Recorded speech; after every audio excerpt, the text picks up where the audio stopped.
What's up, Gunpla modelers? This is Strider Prime bringing you a new edition of Gundam Customs. And today I am going to build this guy. The 1/100 scale Master Grade RGM 89 Jegan. Earth Federation's Space Force's mass-produced mobile suit from the Char's Counterattack animated movie. This is actually a welcome sight to see this kit as a Master Grade. I have the high grade that I made last year, and I built it. I had it from, I guess, a sale that I purchased a while back. And when I found out about the Master Grade kit coming out of this, I said, "Oh, I gotta make it. Let me make the little one." And I was really hyped on making this kit as well. So much so that I asked everybody. I had my own little contest that I did last year, which unfortunately not everybody jumped on the bandwagon. I only had 3.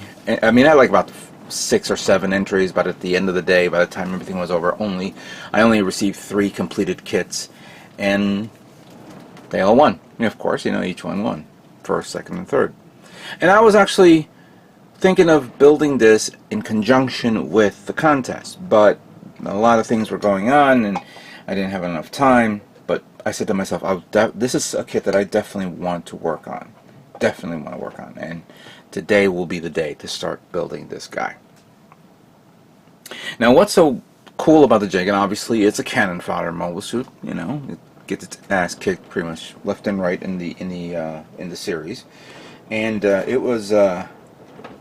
it got a revival, you could say, with the fact of Unicorn. Because Unicorn was like a timeline that happened after Char's Counterattack. So seeing the Jegan back was a welcome sight. And I always did like the Unicorn series because it brought back all those mobile suit variations that you never thought they would make, or it will be shown on film. Start Jegan. The AWACS Jegan. You saying to yourself, "Wow, this is cool." And yes, you can get all those Jegans in high grade form. As a matter of fact, going to Gundam Wiki, there are 9 variants of the Jegan. That's not including the ones that are coming out in narrative and whatever other media that's coming out as well. I probably count. I mean, there's the heavy equipment type. There's the Jegan Baram type. There's the Jegan Type A2 type. There's the Jegan Type B type. There's the Jegan D type. There's the Jegan Normal type. That was from F91. There's the Prototype Start Jegan. Of course, there's the ST Gundam. I mean, the ST Gun Jegan. The list goes on and on. And obviously, you can pick up. Bandai did make a whole set of those P-bandais you can get in the high grade version because they're using that mold. Whether Bandai will continue on this trend with using the Master Grade version, I don't know. We're probably going to be seeing, at the very least, maybe 3 variants. Clearly, Start Jegan is one. Probably the AWACS, and maybe the heavy equipment type. I don't know. I have no idea. But we're going to explore this kit and see how far it goes with in reference to, the type of construction and part swapping and all that stuff, and maybe we can go any further, figure this out. So I'm going to really enjoy building this guy, and I'd like to thank GundamPlanet, of course, for having this ready for me. This kit retails at 4,000 yen. Or roughly around maybe $37, $38. So you're talking about $40 to $45 here. And if you had the coupon at Barnes & Noble, you can probably get it for cheaper. Because I think it's 50 or 45, I don't know. But you can get it for cheaper. Here is, of course, the Jegan in action and how it looks. I see a lot of parts swapping hands. I have to accept that because even though this is supposedly a bigger kit than the original MG kit, you can go so far with manipulator hands that may be a little too loose and maybe the weapons will fall off. So I think this is going to be like the same thing with like the GM Colony type version from last year that I made. Yeah, a lot of detail. that you see here. Here's what the kit looks like overall. And the inner frame, some good detail on the inner frame. Very posable. Very posable. Now, as you know, this is going to be a custom video, so we will talk about what we're going to do with this kit soon. But let's look at the contents of this kit and see what we have to work with here. It's good box art, of course. The manual, put that to the side. Alright, so I see the clear parts for the face mask and sensors. Looks like inner frame parts. This is if I'm looking at a different angle here, we're talking about a dark, very dark blue. Yeah, like a darkish blue color. Okay. And then we have this pastel green. Not a big fan of the green. That's one thing that I'm been on a fence with.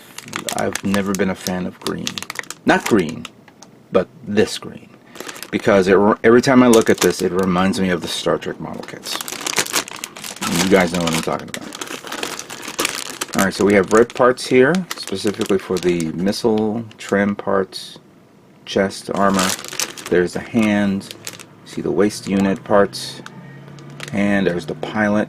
That could be Hathaway right there, or a generic pilot. And then we have decals here, which I will be decaling it with some of the decals that I got from Haikyuu. We have the shield parts. That's the darker, it's a darkish blue color. Very dark. Beam rifle, of course. Beam saber effects, and a nice shade of orange yellow type trim parts. Huh. I see the thrusters. This must be for the crotch area. Okay. Gundam Base Live channel. I always watch this channel. I really do. Obviously, I don't know Japanese, and I will sit there for about that 45 to an hour episode just to see them show off some stuff, you know. And whether they're watching my channel or not, look into the possibility of maybe putting some subtitles under there. I know it's a live show, but I don't know, do that. Of course, we do want to listen to you guys talk. Now, here is, of course, the promotional pamphlet to the Type 89 base jabber, which is going to be included in this build. Part of my build for this custom. I will build that as well. No, nothing else back there. So we have a darker greenish color for specific trim parts here. I see the Vulcan cannon for the side of the head. I don't know where that is, but it could be the feet. That could be the feet. Yeah. Here's the shoulder parts. That's the part for holding the beam saber. Yeah.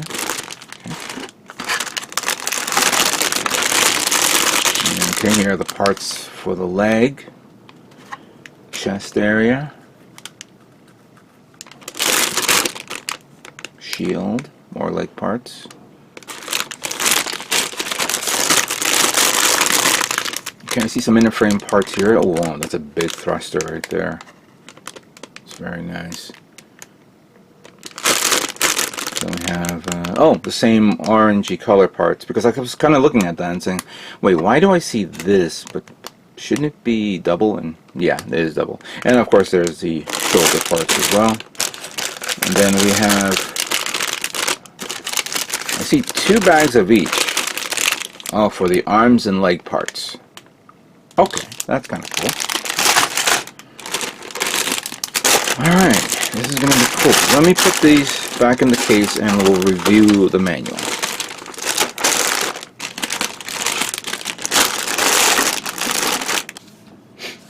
Okay, so here is the Jegan manual.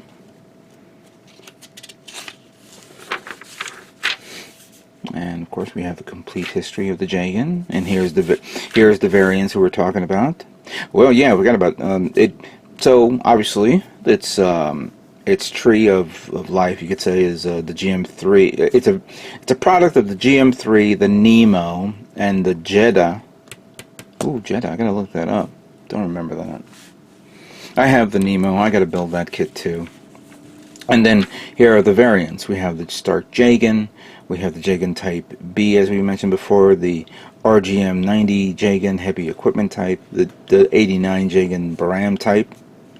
And now, of course, the list goes on and on and on. Alright. So here are all the parts. I'm assuming these are all new parts, and maybe they had to double up on parts, so I don't know if they're going to omit one or two. Let's find out.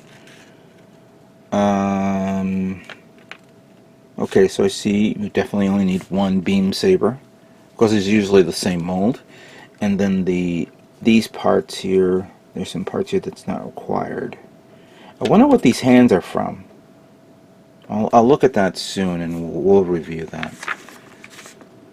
Yeah, so pretty much everything. And then how to put the decals on, the stickers, of course, how to nip the parts off. That's going to be interesting to see. And then we have the assembly of the chest unit. Should be very simple. Surprisingly, you know, it's interesting to see that there was a time where Bandai was like started making master grade kits and left that cavity inside open so you could put in the LED light set so you can light up the head. Now I'm not seeing that in any other kits on their recent kits. Even on the bigger kits, like let's say even okay, this is big, right? The Jagdoga is a big kit, and it should be enough to put a light source in the head. I don't know about what was the other master grade kit that came out? The Avalanche, I don't think so. Nor the Seven Swords. I'll have to look into that. You know, I'm going off the track here, so let me just continue on. I'm sorry. So we have the chest unit here, completing the build there. We have the assembly of the head. Okay. And then we have the assembly of the arms. Obviously the inner frame. Then the armor parts over it. The shoulders, which is very unique to this kit. More historical pictures of the Jegan. I like this. This is actually a very nice picture. The painting guide, which we'll talk about that soon. And of course what the kit looks like without its armor, all naked. I see this here where you can see the inner frame of the Jegan, and I'm saying to myself, you know what? I would understand if they made a special edition version where it's like a clearer version of the Jegan so you could see the internals, because I'm seeing some great construction work in there. So we'll definitely talk about that soon.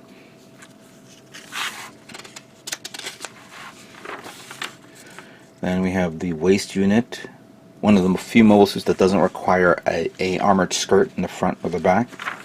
I guess they realized, why do you need it? You're gonna get blown up anyway. Then the big feet, the legs assembly, both left and right. The side armor, the side parts like the grenade launcher and the holster for the beam saber. The backpack, simple, unique, nothing crazy. It's very nice. Thrusters there. And then we have the weaponry, which is basically a few parts for the assembly of the beam rifle and the shield, and how to put them on, how to connect to it. And then we have the entire guide here of how to put the decals on, if you want to use these type of decals or custom decals. Yeah, this is a beautiful looking kit. I'm going to enjoy building this. I think so. For my first custom kit for 2018, this is going to be, I feel like this is going to be an enjoyable build. Now, before we talk about painting, let's review the next kit that's going to be associated with this build.